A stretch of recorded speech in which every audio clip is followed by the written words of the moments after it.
अगर मैं बात करूँ शुरू से अगर बात करूँगा तो डोनाल्ड ट्रंप को टाइम पत्रिका के हम देखते हैं कि पर्सन ऑफ द ईयर से अवार्ड इनको नवाजा गया। और साहित्य अकादमी अगर पुरस्कार की अगर मैं बात करूँगा तो हिंदी में कौन है? गगन गिल। कौन है हिंदी में? गगन गिल, जो कि इनकी पुस्तक है मैं जब तक आई बाहर, मैं जब तक आई बाहर, अगर मैं आऊँगी नहीं तो मैं बाहर नहीं निकलूँगी। तो सीधी-सी बात है, गगन गिल, ठीक है? क्या नाम है? गगन गिल, मैं जब तक आई बाहर। राजस्थानी से मुकुट मणिराज, जो कि कोटा से थे, इन्होंने पुस्तक है गाँव और अम्मा। कौन-सी अम्मा? गाँव और अम्मा, ठीक है? नेक्स्ट बात करूँगा, हमारे पंडित जी संस्कृत में लिखते हैं और दीपक कुमार जी है, दीपक जी है, और भास्कर चरित्र में इन्होंने लिखा था। नेक्स्ट है अंग्रेजी के ईस्टर्न किरे, जो कि उन्होंने स्पिरिट नाइट्स के नाम से किताब इन्होंने लिखी, जो कि इनको साहित्य में मिला है लैंग्वेज के अंदर। 34वां व्यास सम्मान की अगर बात करूँगा, के बिरला फाउंडेशन देता है, सूर्यबाला मैडम को मिला हिंदी के लिए, ठीक है? और हम देखते हैं कि इनकी जो उपन्यास का नाम क्या था? कौन देश को वासी? वेणु की डायरी। कौन देश को वासी? वेणु की डायरी। और अगला बात करूँ, जमशेदजी टाटा पुरस्कार की बात करूँगा, तो जमशेदजी टाटा पुरस्कार हम देखते हैं कि ये किसके लिए दिया गया था इनको? किरण मजूमदार शाह को। किसको? किरण मजूमदार शाह। कौन है? किरण मजूमदार शाह को दिया गया था। और सबसे इंपॉर्टेंट चीज़ है किसके लिए? बायो साइंसेज के लिए। किसके लिए? बायो साइंसेज के लिए क्षेत्र के अंदर इनको दिया गया था। नेक्स्ट बात करेंगे श्री चंद्रशेखरेंद्र सरस्वती पुरस्कार, जो कि हमारे विदेश मंत्री एस जयशंकर साहब को मिला है। और किस क्षेत्र के लिए? भारत की विदेश नीति और वैश्विक नेतृत्व में योगदान के इनको मिला है। नेक्स्ट बात करूंगा जेसी डेनियल पुरस्कार, जो कि 2023 का है। साजी एन करुण, क्या नाम है? साजी एन करुण को मिला है। और किसके लिए? मलयालम सिनेमा योगदान। किसके लिए? मलयालम सिनेमा में योगदान के लिए इनको मिला है जेसी डेनियल पुरस्कार। और दोस्तों धानागना अरुण कपूर साहब, धानागना अरुण कपूर है, ठीक है? कपूर फैमिली आती, सिनेमा नहीं करना है, क्योंकि क्या है ये? शिक्षाविद है। क्या है ये? शिक्षाविद है। और इनको भूटान का सर्वोच्च शाही सम्मान इनको पुरस्कार दिया गया है। और कहते हैं कि इनको बुरा मार, जो कि एक लाल दुपट्टा था और एक औपचारिक तलवार से पतंग के नाम से जानते हैं, तो इनको ये भूटान का शाही सम्मान इनको दिया गया था। और देख कहते हैं दासो एक प्रकार से इनकी उपाधि, मतलब एक प्रकार से भूटान के अंदर इनको उपाधि प्रदान की गई। किस नाम से? दासो के नाम से उपाधि दी गई थी। नेक्स्ट बात करते हैं मिस इंडिया यूएसए, जो कि हम देखते हैं कैटलिन सेंड्रा नील को मिली थी और चेन्नई में इनका जन्म हुआ था। नेक्स्ट है अमेरिका नौसेना की जो सर्वोच्च नागरिक पुरस्कार किसको दिया? टॉम क्रूज, जो कि हॉलीवुड अभिनेता है। नेक्स्ट बात करेंगे पेप्सिको रिवॉल्यूशनरी अवार्ड, जो कि संजू योगी है। और संजू योगी में हम देखते हैं कृषि के क्षेत्र के लिए काम किया गया था। और सबसे बड़ी बात है राजस्थान से मिला था। और किस पदक, कौन सा पदक मिला था इनको? रजत पदक मिला था। जबकि हम देखते हैं ये जो स्वर्ण पदक मिला था वो किसको मिला था? हम देखते हैं तापसी को मिला था। और हम पश्चिम बंगाल की ये महिला थी। नेक्स्ट बात, इनका योगदान क्या है? लैंगिक रूढ़िवादिता और तोड़ना व सर्वोत्तम कृषि पद्धति के लिए इनको अवार्ड मिला था। किसको? संजू योगी को, ठीक है? संजू योगी। नेक्स्ट बात करेंगे ग्लोबल इलेक्ट्रोड अवार्ड्स, कौन सा अवार्ड है? Global electrode award management award. कहने का मतलब जो जो पारदर्शिता रखना है, यानी चुनाव करवाना है, पारदर्शिता रखना है, तो उसके लिए हम देखते हैं डॉक्टर मधुकर गुप्ता साहब। कौन है? डॉक्टर मधुकर गुप्ता साहब को हम देखते हैं कि ग्लोबल इलेक्ट्रोल मैनेजमेंट अवार्ड इनको नवाजा गया था। नेक्स्ट बात करूँ दोस्तों, राष्ट्रीय दिव्यांगजन सशक्तिकरण पुरस्कार। और हम देखते हैं राजस्थान से 2 जिले थे जिनको ये पुरस्कार मिला था। सबसे पहले हम देखते हैं कौन सा विभाग देता है? सामाजिक न्याय व अधिकारिता विभाग देता है। और जो भी दिव्यांगजन के लिए काम करेगा उसको ये पुरस्कार मिलेगा। हम देखते हैं कि जो कि सलूम्बर में के अंदर एक मिशन चलाया गया था। कौन सा? सुगम्य भारत अभियान नाम के मिशन चलाया गया था, जिसमें 100 से अधिक इमारतों के लिए एक जो भी है दिव्यांगजन के लिए रहने के लिए बनाई गई थी, उसके लिए इसको मिला था। जबकि हम देखते हैं कि डूंगरपुर के अंदर नो वन लेफ्ट बिहाइंड, ठीक है? नो वन लेफ्ट बिहाइंड नाम का जो चलाई गई थी, जो कि हम देखते हैं पेंशन देना है, ठीक है? बहुत यूआईडी बनवाना है। कहने का मतलब है कि जो भी सारी चीज़ें हैं दिव्यांगजन से, वो सारी इनके अंदर मिली थी। तो इसलिए हम देखते हैं सलूम्बर और डूंगरपुर के अंदर हम देखते हैं ये अवार्ड, जो कि राष्ट्रीय दिव्यांगजन सशक्तिकरण पुरस्कार से नवाजा गया था। भारत गौरव पुरस्कार, ठीक है? जो कि शिक्षा के क्षेत्र में था। और हम देखते हैं कि शिक्षा के लिए डॉक्टर संदीप बख्शी जी को मिला था। किसको मिला था? डॉक्टर संदीप बख्शी जी को मिला था। और ये क्योंकि हम देखते हैं जयपुर नेशनल यूनिवर्सिटी के कौन है? चांसलर के रूप में नियुक्त होते हैं। नेक्स्ट है Baba Ramdev life lifetime achievement पुरस्कार, जो कि किसके लिए दिया गया था? पर्यावरण संरक्षण के लिए। किसके लिए? पर्यावरण संरक्षण। किसको? डॉक्टर एस एल हर्ष साहब को ये दिया गया, जो कि 6 लाख पौधारोपण किया था इन्होंने। नेक्स्ट बात करूंगा प्रधानमंत्री नरेंद्र मोदी जी, हम देखते हैं कि विभिन्न देशों की यात्रा कर रहे हैं। उनमें से हम देखते हैं काफी सालों बाद ये कुवैत की यात्रा पर गए थे। हम देखते हैं कि 1981 में हमारी प्रधानमंत्री इंदिरा गांधी जी गई थी, उसके बाद में हमारे मोदी जी गए हैं। और कहने का मतलब कुवैत के वहाँ का जो अमीर है, ठीक है, और प्रधानमंत्री भी है, सबने हम देखते हैं सबने मिलकर दो की कुवैत का सर्वोच्च राष्ट्रीय पुरस्कार इनको दिया गया था। और कहते हैं इसका नाम क्या था? द ऑर्डर ऑफ मुबारक अल कबीर। क्या नाम है? द ऑर्डर ऑफ मुबारक अल कबीर के नाम से ये जाना जाता है। नेक्स्ट बात करेंगे प्रधानमंत्री बाल पुरस्कार, क्योंकि प्रधानमंत्री का जो बाल पुरस्कार किसने दिया था? राष्ट्रपति ने। किसने दिया था? ये राष्ट्रपति ने दिया था। और सबसे इंपॉर्टेंट चीज दोस्तों यही है, ये 7 श्रेणी, किस श्रेणी के अंदर? 7, कौन सी कितनी श्रेणी थी?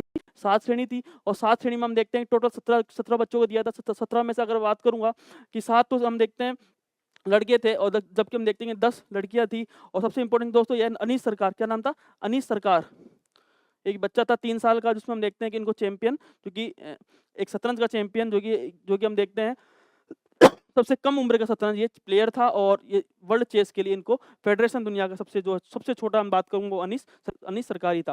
नेक्स्ट बात करूँगा फीफा बेस्ट अवार्ड्स, ये कहाँ पे हुआ था? दोहा। कहाँ पे हुआ था ये? दोहा के अंदर हुआ था। और सर्वश्रेष्ठ पुरुष खिलाड़ी कौन था?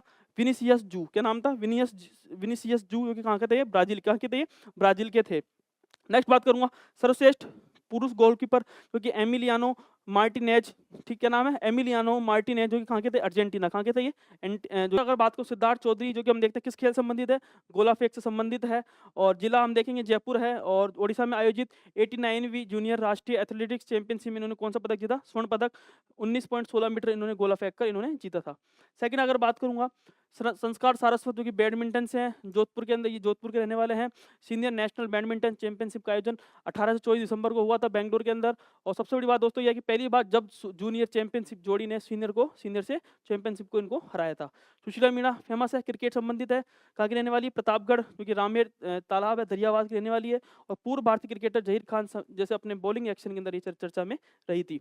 नेक्स्ट है सोनिया चौधरी, जो कि पैरा बॉल थ्रो से संबंधित है, भरतपुर से संबंधित है। और कंबोडिया में आयोजित international para throw ball match के अंदर इन्होंने स्वर्ण पदक इन्होंने जीता था। सात्विक अग्रवाल, जो कि बैडमिंटन से हैं, जयपुर के रहने वाले हैं।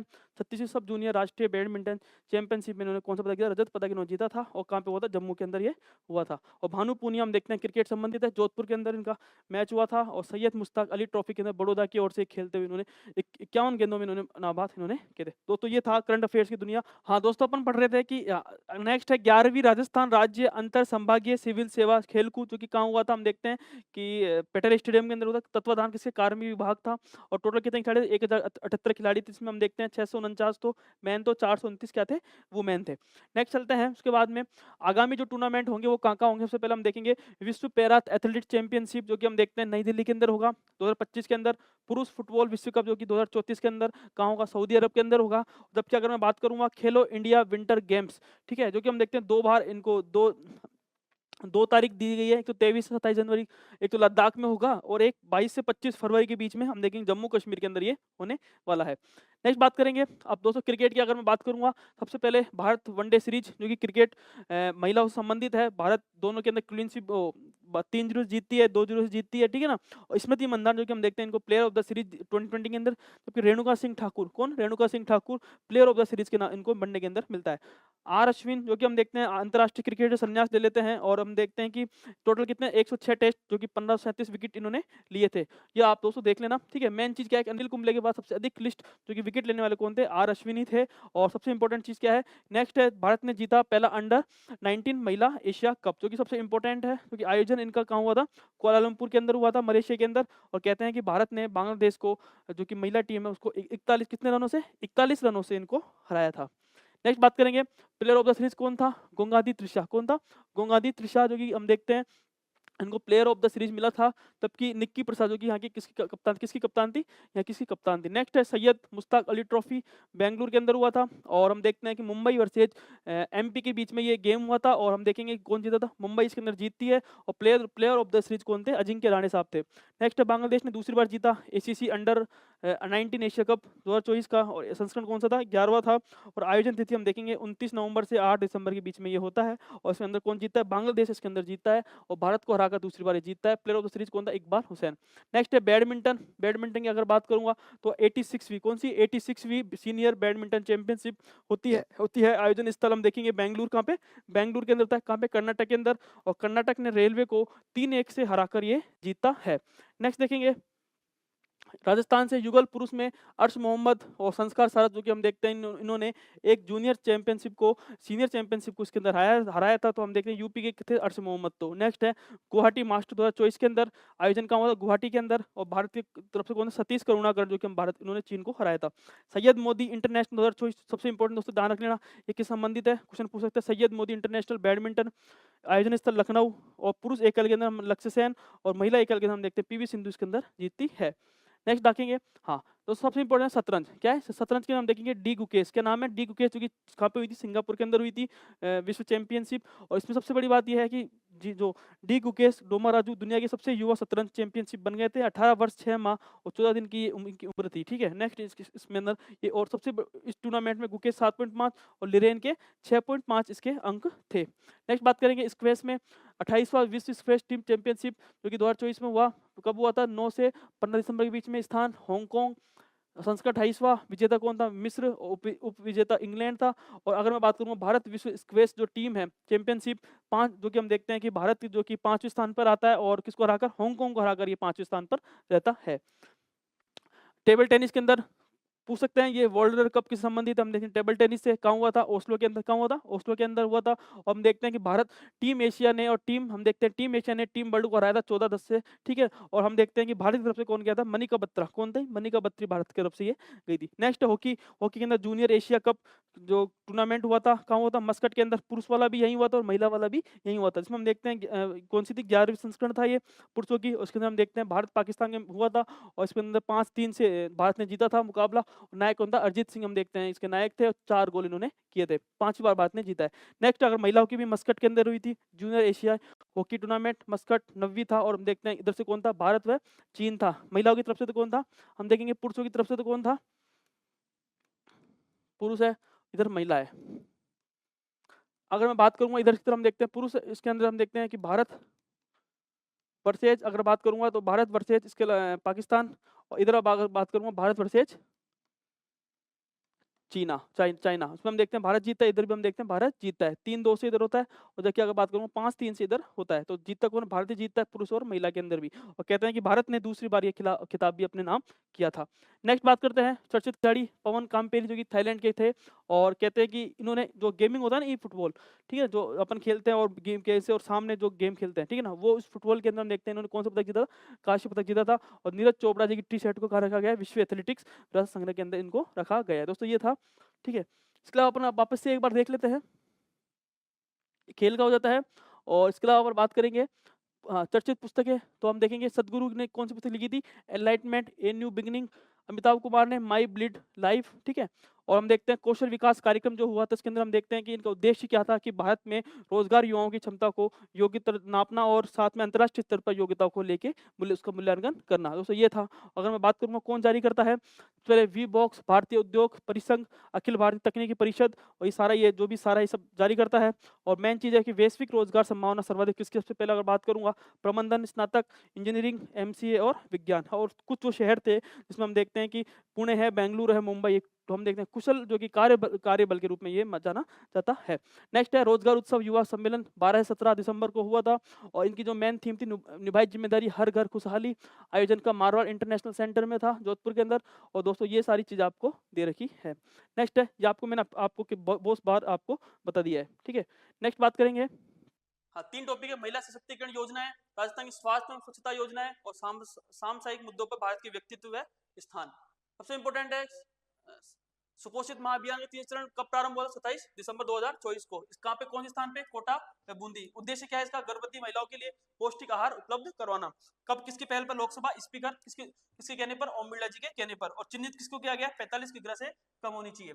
और हम देखते हैं कि सुपोषित जो महाअभियान है कब शुरू किया? सबसे पहले 2020 के अंदर शुरू किया गया था। नेक्स्ट देखते हैं राज्य स्तरीय महिला सम्मेलन कहाँ आयोजित हुआ है? उदयपुर के अंदर 14 दिसंबर 2024 को। कौन सा पोर्टल लॉन्च किया है? राज सखी पोर्टल।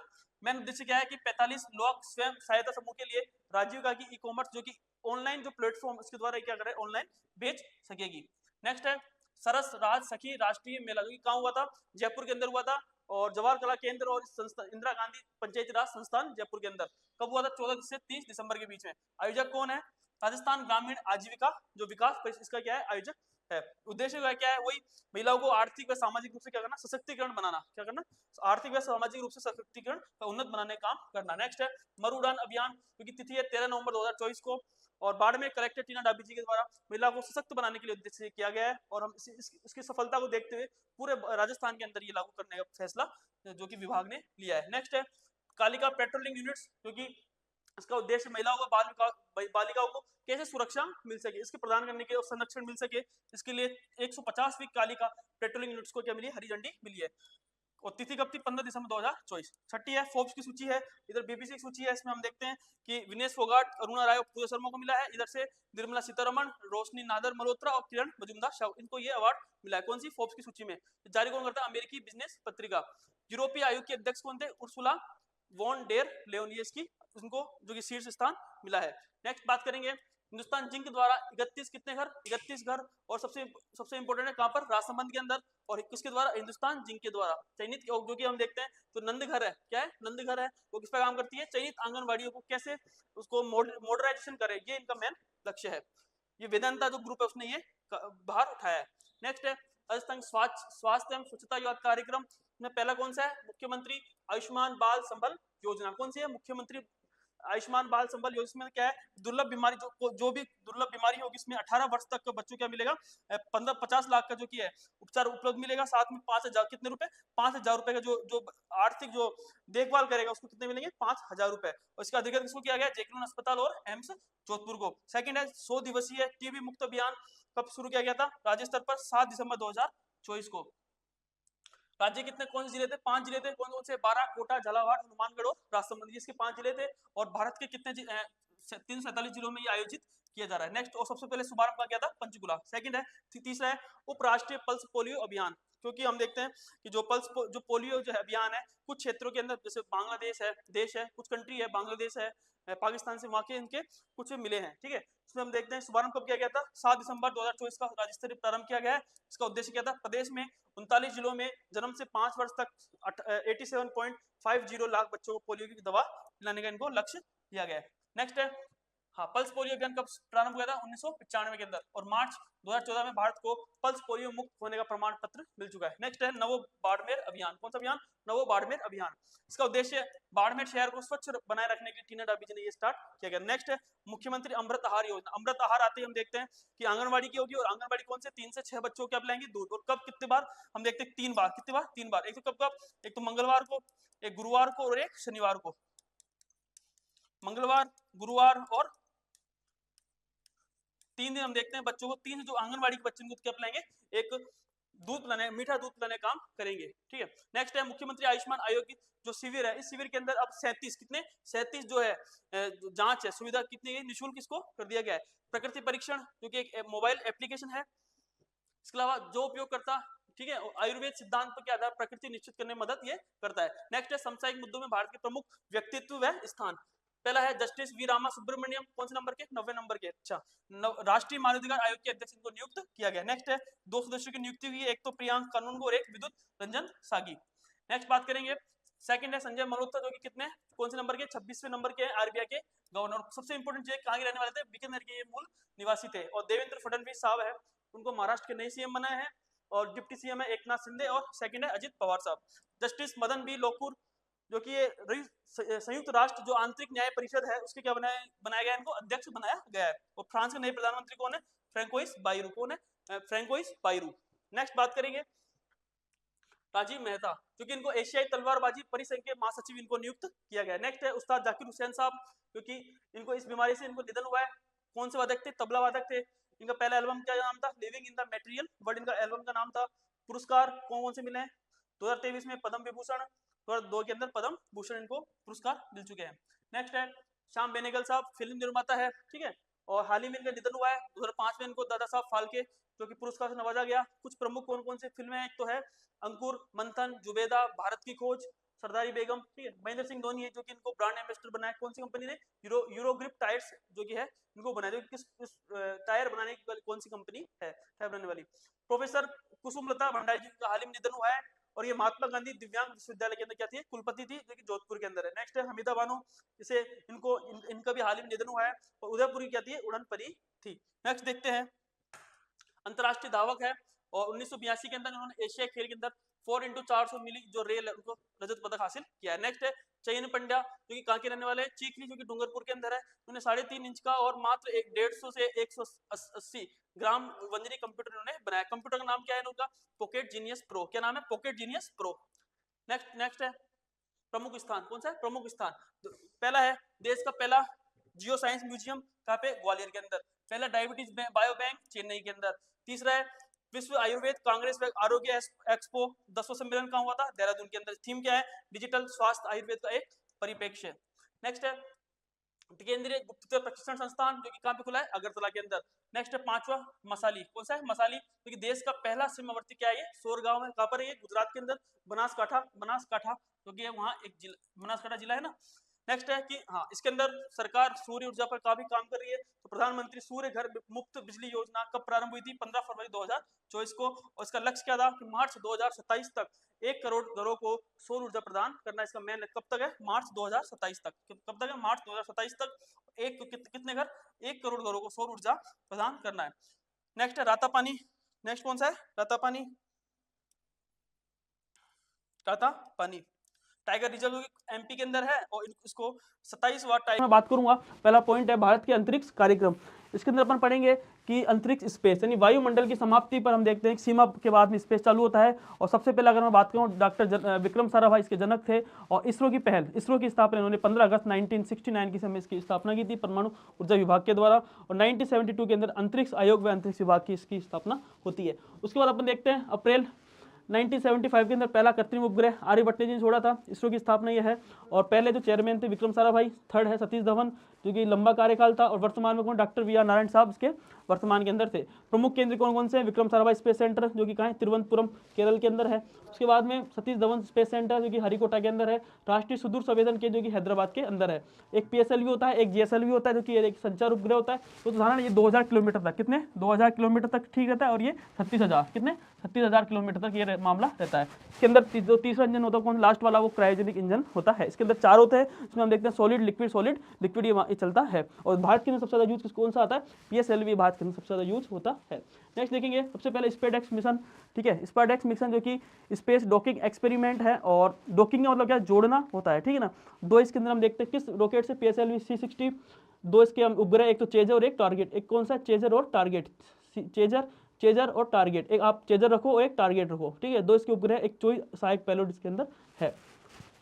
नेक्स्ट देखेंगे लॉन्च पैड हरिकोटा से इसको लॉन्च किया गया है। इसका यही उद्देश्य है कि कैसे उपग्रह को अलग करना और कैसे उपग्रह को जोड़ना, ये इसका और देखने के लिए सारा इसका उद्देश्य माना जाता है। उसके बाद ये सारी बातें, प्रोबा 3 मिशन इसरो लॉन्च करेगा। यूरोप का उपग्रह है ये। और इसरो ने यूरोपीय अंतरिक्ष एजेंसी ESA के द्वारा प्रोबा 3 मिशन लॉन्च इसको करवाया है। नेक्स्ट देखेंगे मेन रॉकेट कौन सा है? PSLV C-59। और कहाँ लॉन्च करेंगे? श्रीहरिकोटा के अंदर। 2 उपग्रह के अंदर, कोरोना स्पेसक्राफ्ट, एक ओक्यूलेटर स्पेसक्राफ्ट। नेक्स्ट देखेंगे उसके बाद में विज्ञान प्रौद्योगिकी। सबसे पहले INS निर्देशक विशाखापट्टनम से निर्माण, इसके गार्डन रीच शिप बिल्डर्स एट इंजीनियर्स कोलकाता के द्वारा। और इसका हम देखेंगे कि इसका सर्वेक्षण पोत आत्मनिर्भर भारत की पहल है।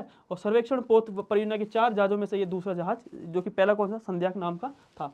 उसके बाद देखेंगे कि INS सुशील है, जो कि हमारे रक्षा मंत्री जी वहाँ पे उन्होंने उपस्थिति थी। ठीक है ना। और कलिंगनाथ, जो कि रूस के अंदर निर्मित हुआ था। उसका ध्येय वाक्य क्या है? निर्भय, अभेद और बलशील। अगला है कि INS सूरत, INS नीलगिरी, जो कि सबसे इंपॉर्टेंट निर्माण की डिजाइन किसने किया था? युद्धपोत डिजाइन ब्यूरो ने। और ये डिस्ट्रॉयर क्या है? एक प्रकार फ्रिगेट है। इसमें कौन सा प्रोजेक्ट 15B के तहत इसको बनाया गया? ये चौथे नंबर का था। और ये प्रोजेक्ट 17A के तहत ये कौन सा था? पहला जहाज था। उसके बाद देखेंगे किसान कवच, वही कीटनाशक रोधी बॉडी सूट का ये अनावरण किया था हमारे माननीय जो विज्ञान प्रौद्योगिकी जो मंत्री है डॉक्टर जितेंद्र साहब। और इनका मेन उद्देश्य क्या था? किसानों को कीटनाशक के संपर्क से जो हानिकारक जो प्रभाव होते हैं उसको बचाने के उद्देश्य से ये प्रारंभ किया गया था। इसका निर्माण हम देखेंगे सेपयू हेल्थ प्राइवेट लिमिटेड के सहयोग से बेंगलोर में स्थित ब्रिक स्टेट जो है उसके द्वारा विकसित इसको किया गया था। नेक्स्ट बात करेंगे संयुक्त राष्ट्र सम्मेलन, पक्षों सम्मेलन कहाँ हुआ था? रियाद के अंदर, सऊदी अरब के अंदर। ये कौन से नंबर का था? 16वें नंबर का था। और मेन पर्पज क्या है इसका? मरुस्थलीकरण को निपटने की, किसको? मरुस्थलीकरण से निपटने के लिए। और इसका पहली बार जो कि पश्चिमी एशिया के अंदर इसकी मेजबानी की गई थी। नेक्स्ट देखते हैं गांधी सागर, जो कि इसको परमाणु रिएक्टर लगाने की मंजूरी उसको मिल चुकी है। कहाँ पर? जमुना नदी घाटी परियोजना के अंदर, एक गांधी सागर बांध के अंदर। नेक्स्ट देखते हैं उसके बाद, हाँ, युद्धाभ्यास। पहला है हरिमाऊ मैं आती है नहीं, एक प्रकार से भारत मलेशिया कौन संस्करण है? 4थे नंबर का। कहाँ पे होगा? मलेशिया के अंदर ही होगा। स्ली यानी श्रीलंका, भारत श्रीलंका 11वें नंबर का। ठीक है, विशाखापट्टनम। सिनबैक्स यानी भारत और कंबोडिया पहले नंबर का। कहाँ पे होता? पुणे के अंदर। और डेजर्ट, तो सबसे इंपॉर्टेंट कौन सा है? डेजर्ट नाइट, जो कि हम देखते हैं भारत, फ्रांस और दुबई के बीच में। कौन सा नंबर? 2nd। और कहाँ पे होता? अरब सागर के अंदर। फिर राजस्थान की प्रमुख की विकास परियोजना है, पहली है केन बेतवा नदी जोड़ो परियोजना, जो कि नरेंद्र मोदी जी ने इसका अनावरण किया था, कहाँ पे, खजुराहो से 25 दिसंबर के दिन। उसी दिन हम देखते हैं हमारे माननीय जो प्रधानमंत्री जी थे पूर्व, अटल बिहारी वाजपेयी जी के, उसके समय लॉन्च हुआ था। अटल बिहारी वाजपेयी जी की हम देखते हैं 100वीं जयंती के अवसर पर एक डाक टिकट भी जारी इनके द्वारा किया गया था। ठीक है, उसके बाद अलावा अपन देखते हैं, हाँ, इससे बुंदेलखंड का क्या होगा, कायाकल्प होगा, और यह राष्ट्रीय नदी जोड़ो परियोजना के तहत ये पहली परियोजना है। देश का पहला वर्टिकल लिफ्ट जो कि ब्रिज बनकर, क्योंकि पम्बन ब्रिज बनकर ये तैयार हो चुका है। ठीक है, रामेश्वरम को यहाँ से जोड़ेगा तमिलनाडु के अंदर। नेक्स्ट है, जोधपुर के तिवरी के अंदर औद्योगिक इकाई लगाई जाएगी, किस कंपनी के द्वारा, जर्मनी कंपनी अल्ट्रावेज के द्वारा। कितना निवेश करेगी, 42 करोड़ का। ठीक है, इस इकाई में एरोस्पेस, चिकित्सा उपकरण क्षेत्रों का भी उन्नति आदि इस पर केंद्रित होगी। नेक्स्ट है मुख्यमंत्री स्वनिधि योजना, कौन सी योजना है, मुख्यमंत्री स्वनिधि योजना। नाम से पता चल रहा है स्वनिधि यानी एक प्रकार से क्या दे रही है, आर्थिक संबल का काम करेगी। कौन आर्थिक संबल किसको देगी है, कि राज्य के, तो दोस्त उदाहरण राज्य के शहरी क्षेत्रों, कहाँ पे, सबसे इंपॉर्टेंट चीज है राज्य के शहरी क्षेत्रों में जरूरतमंद एवं असहाय परिवारों के असंगठित श्रमिकों के साथ साथ हस्तशिल्प जो भी श्रमिक है, इन सबको क्या करेगी, आर्थिक संबल देने का काम। तो कितना आर्थिक संबल देगी, सबसे इंपॉर्टेंट चीज कितनी है, 80,000 रुपये तक का हम देखते हैं, बिना किसी गारंटी के द्वारा ये योजना का लाभ इसको मिलेगा। नेक्स्ट है मुख्यमंत्री सद्भावना केंद्र, जो कि किसको दिया जाएगा, गरीब जरूरतमंद व्यक्ति को कपड़े आदि सामान निःशुल्क उपलब्ध कराने का ये इसमें लिया गया है। उसका हम देखते हैं योजना खा कक्ष ने तैयार किया था, स्वायत्त शासन विभाग ने इसका तैयार किया था। नेक्स्ट देखेंगे मुख्यमंत्री मंगला पशु योजना, इसके अंदर अपन देखते हैं सबसे पहले मुख्यमंत्री मंगला पशु योजना 13 दिसंबर 2024 को स्टार्ट की गई थी। 5 लाख रुपए, 5 लाख तो कितने, 5 लाख में गाय, भैंस, बकरी, भेड़, और 1 लाख कितने, ऊँट का, इनका सबका बीमा किया जाएगा। और सब दोस्तों सबसे इंपॉर्टेंट चीज 40,000 रुपये जो कि दुधारू गाय, भैंस, ऊँट, इनका 40,000 का बीमा किया जाएगा अधिकतम प्रति व्यक्ति। और प्रति व्यक्ति क्या, प्रति हम देखेंगे प्रति जो भी दुधारू है, और 4,000 रुपये हम देखते हैं मादा बकरी है, भेड़ का, इसके अंदर हम देखते हैं बीमा किया जाएगा। नेक्स्ट देखते हैं इसके बाद में ऊँट संरक्षण में विकास मिशन। ठीक है, इसके अंदर 10,000 रुपये से बढ़ा कितनी कर दी गई, 20,000 रुपये कर दी गई किस्त, और ऊँटनी के प्रसव पर दी जाने वाली ये सहायता राशि होती है। कहने का मतलब यह है कि राज्य पशु ऊँट की घटती संख्या को देखते, किसको, राज्य पशु ऊँट की जो कि घटती संख्या को देखते हुए थामने के लिए इसको संरक्षण किया गया है। नेक्स्ट है rising Rajasthan global investment summit कब की गई थी, 9 से 11 दिसंबर को की गई थी। और कम देखते हैं कहाँ की गई थी, सीतापुर के अंदर, कहाँ पे, सीतापुर के अंदर की गई थी। अच्छा ठीक है, आयोजक कौन कौन थे हम देखते हैं, आयोजक 3 इसके आयोजक है, क्योंकि पहला है उद्योग वाणिज्य विभाग, ब्यूरो ऑफ इन्वेस्टमेंट प्रमोशन, ठीक है, रिको, ठीक है, तीसरा कौन सा, रिको। और इसका नोडल विभाग कौन सा, निवेश संवर्धन ब्यूरो, जो कि बीआईपी है। Tagline replete, responsible, ready. मुख्य बात कौन कौन सी है, 12 थीमेटिक सत्र, global business expo, MSME conclave, और 4th कौन सी, प्रवासी राजस्थानी कॉन्क्लेव। उसके बाद देखेंगे 32 देशों के प्रतिनिधि इसके अंदर शामिल हुए थे, इसमें 17 देश भागीदारी कंट्री थे। सबसे इंपॉर्टेंट चीज़ क्या है इसके अंदर, प्रवासी राजस्थानी कॉन्क्लेव। पहली चीज़, पहले तो एक विभाग बनाई जाने की घोषणा की। सेकंड, 10 दिसंबर को प्रवासी राजस्थान दिवस मनाएंगे। तीसरी बात, प्रवासी राजस्थानी सम्मान देने की बात की गई है। कुल मिला के बाद दोस्तों, प्रवासी राजस्थानियों को कैसे भारत राजस्थान के अंदर इन्वेस्टमेंट करें, ये इनका मेन पर्पज है। और सारी इनके लिए विभाग, दिवस और सारी जो भी सम्मान है सब देने की हमारे माननीय मुख्यमंत्री जी ने बिल्कुल ये एक पहल की है। नेक्स्ट, इसका रिजल्ट लास्ट में क्या निकला कि एक तो 35 लाख करोड़ के एमआईयू हुए, सबसे ज़्यादा किसके हुए थे, ऊर्जा क्षेत्र के, किसके हुए थे, ऊर्जा क्षेत्र के। नेक्स्ट है राजस्थान सरकार और डेनमार्क दूतावास इसके द्वारा सरस्वती पेलियो चैनल के पुनर्जीवन के लिए हम देखते हैं हस्ताक्षर किए गए थे। और दोस्तों सबसे इंपॉर्टेंट चीज़ है, अगला जो राइजिंग राजस्थान कब होगा, हम देखेंगे कि अगला आयोजन 2026 के दिन ये राइजिंग राजस्थान होगा। उसके बाद राजस्थान में खुलेंगे कितने, 9 केंद्रीय विद्यालय। गोश ने पात्र पक्षधान अभियान 22 दिसंबर को ये शुरुआत हुई थी। आयोजन एनिमल फील्ड संस्थान उदयपुर के द्वारा ये इसका आयोजन है। और उद्देश्य वही है तो कि कैसे हमारी जो गौमाता है उस भूख मिटाने का प्रयास किया, जिससे खाना ढूंढने और स्वास्थ्य और जीवन संकट से प्रभाव उसका नहीं पड़े। नेक्स्ट है शिल्पग्राम उत्सव आयोजन 21 दिसंबर 2024 को कहाँ किया गया था, उदयपुर के अंदर। कितने 10 दिसंबर था, 10 दिवसीय। कौन से स्थान पर, उदयपुर के अंदर। हरिभाऊ किशन राव बागड़े। और थीम क्या है इसकी कि लोक के रंग लोक के संग, लोक के रंग लोक के संग, लोक के रंग लोक के संग। स्थगित होना पड़ा क्योंकि हम देखते हैं हमारे डॉक्टर साहब मनमोहन सिंह जी का क्या हो गया था, उस दिन निधन भी हो गया था। फिर हम राष्ट्रीय शोक मनाया था। और सबसे इंपॉर्टेंट चीज़ क्या है, डॉक्टर कोमल कोठारी स्मृति लाइफ टाइम अचीवमेंट लोक कला पुरस्कार देते, लेकिन रोकना पड़ा, फिर उसको मिलता। डॉक्टर गणपत सखाराम को, क्या नाम है, गणपत सखाराम, गणपत सखाराम, गणपत सखाराम। सेकंड कौन, डॉक्टर रूप सिंह शेखावत, रूप सिंह शेखावत, जो कि हम देख भावी कलाकार थे। जीएसटी की 15वीं बैठक कहाँ हुई थी, जैसलमेर के अंदर, कब, कितनी तारीख को, 21 दिसंबर। और अध्यक्षता की थी निर्मला सीतारमण जी ने। विवेक मास राजस्थानी, हम देखते हैं कि स्वामी विवेकानंद जयंती पर उपलक्ष्य में क्या 12 जनवरी को मनाया जाएगा विवेक मास। उसके बाद अपन देखते हैं रन फॉर विकसित राजस्थान, इसके अंदर कौन से नंबर 2024 के अंदर हुआ था और 1 वर्ष कार्यकाल पूर्ण होने पर राज्य सरकार के द्वारा ये किया गया था। नेक्स्ट है 19वीं इंडो जापान अंतर्राष्ट्रीय कॉन्फ्रेंस बायोकुन कहाँ की गई थी, हम देखते हैं कि जयपुर के अंदर बियानी गर्ल्स कॉलेज के अंदर ये किया गया था। नेक्स्ट है अरोरा पुस्तिका, जो किससे संबंधित है, कृषि से संबंधित है, ठीक है। उसके बाद हम देख वन व केंद्रीय पर्यावरण मंत्री भूपेंद्र यादव ने इसकी जो अरोरा पुस्तक क्या की थी, विमोचन इसका किया था। उसके बाद अलग नेक्स्ट है देश का पहला जो डिजिटल म्यूजियम बन रहा है, ठीक है ना, उसका जैसे कहाँ पे किसके पत्रों से, जैसलमेर के पत्रों से ये बनाया जा रहा है। राज्य स्तरीय किसान सम्मेलन अजमेर के अंदर, जो कि कब हुआ था, 13 दिसंबर के दिन 2024। अब दोस्तों लास्ट है मुख्यमंत्री ने लॉन्च किए प्रमुख नीतियाँ कौन कौन सी, राजस्थान एमएसएमई निर्यात संवर्धन नीति, एक जिला एक उत्पाद नीति, एकीकृत क्लस्टर विकास योजना, एवीजीएसी एक्सआर नीति, ठीक है 2024। राजस्थान पर्यटन इकाई नीति, राजस्थान एकीकृत स्वच्छ ऊर्जा नीति, राजस्थान राज्य खनिज नीति और राजस्थान एम सैंड नीति 2024। दोस्तों ये